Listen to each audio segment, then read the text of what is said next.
ইয়া আইয়ুহাল্লাযীনা আমানু কু আনফুসাকুম ওয়া আহলিকুম নারা ওয়াকুদুহান নাস ওয়াল হিজারা আলাইহা মালাইকাতুন গিলাযুন শিদাদুল লা ইয়াসুনাল্লাহ মা আমারহুম ওয়া হুম ইয়াফআলুনা মা ইউমারুন।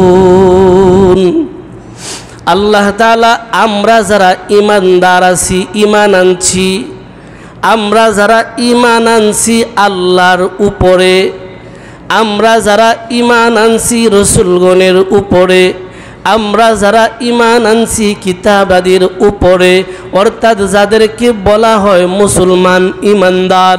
আল্লাহ বেঈমানদেরকে ডাক দিয়া বলে নাই, মুনাফিকদেরকেও বলে নাই, কাফের মুশরিকদেরকেও আল্লাহ বলে নাই। আল্লাহ কয় ইয়া আইয়ুহাল্লাযীনা আমানু কু আনফুসাকুম, হে ঈমানদার আগে নিজেরে জাহান্নাম থেকে বাঁচাও, আগে নিজেকে জাহান্নাম থেকে বাঁচাও। ও আহলিকুম নারা, ও আহলিকুম তোমার আহালকে বাঁচাও, তোমার পরিবারকে বাঁচাও। ও স্বামী তোমার পরিবার হলো তোমার স্ত্রী, ও বাবা তোমার পরিবার হলো তোমার সন্তানাদি, ও সন্তান তোমার পরিবার হলো তোমার বাবা মা, তোমার বিবি, আত্মীয় স্বজন তারা। ইমাম তার আহাল হলো মুসল্লিয়ানে কারাম, একজন আলিমের আহাল হলো গোটা উম্মতে মুহাম্মাদি, চেয়ারম্যানের আহাল হলো ইউনিয়নের মানুষগণ, মেম্বারের আহাল হলো ওয়ার্ডের মানুষগণ। একটা ওয়ার্ডের মানুষ যদি অন্যায় করে মেম্বার দেখার পরে সংশোধন না করলে আল্লাহর কাছে জবাব দিতে হবে। একটা ইউনিয়নের মানুষ যদি অন্যায় করে চেয়ারম্যান জানার পরে সংশোধন না করলে আল্লাহর কাঠগড়ায় জবাব দিতে হবে। মুসল্লি যদি অন্যায় করে ইমাম জানার পরে দুষ্টা না তুইলা ধরলে, জনগণের সংশোধনের পথ না দেখাইলে ইমাম কাঠগড়ায় দাঁড়ায় জবাব দিতে হবে। মসজিদ কমিটি ডাকার পরে যদি মসজিদের কোনো ক্ষতি হয়, মসজিদ হলো তার আহাল, মসজিদের ক্ষতির জন্য কর্তৃপক্ষ আল্লাহর কাছে জবাব দিতে হবে। প্রত্যেকটা বাবা যারা আছে, সন্তান যদি নামাজ না পড়ে, সন্তান যদি নামাজ না পড়ে বাবা আল্লাহর কাঠগড়ায় জবাব দিতে হবে। স্ত্রী যদি নামাজ না পড়ে স্বামী কাঠগড়ায় জবাব দিতে হবে। প্রত্যেকটা ক্ষেত্রে আল্লাহ কয় বান্দা নিজে বাঁচো, নিজের আহালরেও বাঁচাও। শুধু তুমি বাঁচবা তাই না, তোমার আহালরে তোমার পরিবারদেরকেও জাহান্নাম থেকে বাঁচাও।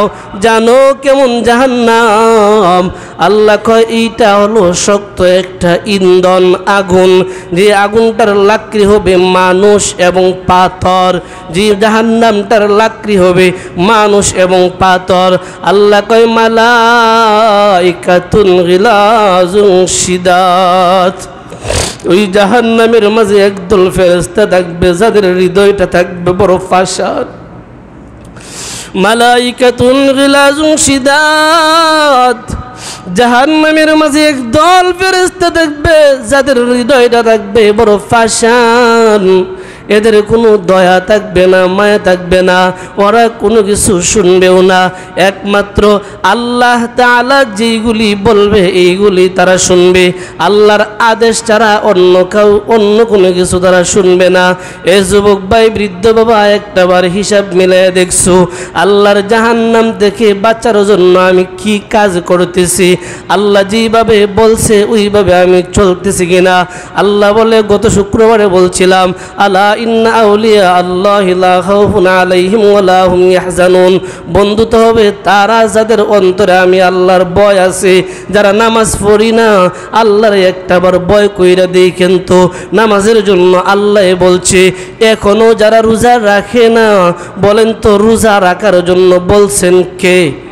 আল্লাহ, আল্লাহর ভয় যদি থাকতো রোজা ছাড়তে পারতো না। রমজান মাস পাওয়ার পরেও যেই কপাল ফুরারা, যেই লাঞ্ছিত অপদস্থ কপাল ফুরা কম ভক্তরা জুয়া খেলে, সুদের টাকা খায়, ঘুষের টাকা খায়, রমজান মাস পাওয়ার পরেও যারা অবৈধভাবে জিনা করে, ব্যভিচার করে, এদেরকে আল্লাহ তাআলা বলে সবটি হলো জাহান্নামের লাকড়ি, সবটি হলো জাহান্নামের লাকড়ি। জান্নাতি তো তারা যারা আমার রমজান মাস পাওয়ার পরে রমজান রে সম্মান করে। আল্লাহ কয় যারা রমজান পাইলো, রমজানের সম্মান করলো, তারা হলো আমার বন্ধু। যারা আমার বন্ধু তারা হলো জান্নাতি। কিন্তু যারা রমজান পাওয়ার পরে রমজানরে বুঝলো না, চিনলো না, রমজানের সম্মান রক্ষা করলো না, আল্লাহ কয় সবটি হলো কপাল ফোড়া। এদের চাইতে কপাল ফোড়া কম ভক্ত আর কিচ্ছুই না। তবে একটা কথা শুই না রাইখো ও বৃদ্ধ বাবা, যুবক ভাই, এই জন্য আজকে যারা অন্যায় করে এদের জন্য আমরা যারা বড়, সমাজে যদি অন্যায় হয় সমাজের যারা বড় আছে, মাতাব্বর, বিচারক, ওরা আল্লাহর কাঠগড়ায় জবাব দিতে হবে। আমি বলি নাই, আল্লাহ বলছে। আমার কথা বলে দেওয়া আমার দায়িত্ব, মানা না মানা আপনার দায়িত্ব। আপনি যে গ্রামের বিচারক হলেন, মাতাব্বর হলেন, আপনি যে গণ্যমান্য একজন হয়েছেন, আপনার সমাজে জিনা চলে, জুয়া চলে, মদ চলে, গাঞ্জা চলে, আপনার সমাজে বেবিচার চলে, জানার পরে এদের সংশোধন করলেন না, এদের জন্য আল্লাহর আদালতে 1 নম্বরে আপনি আসামি হবেন।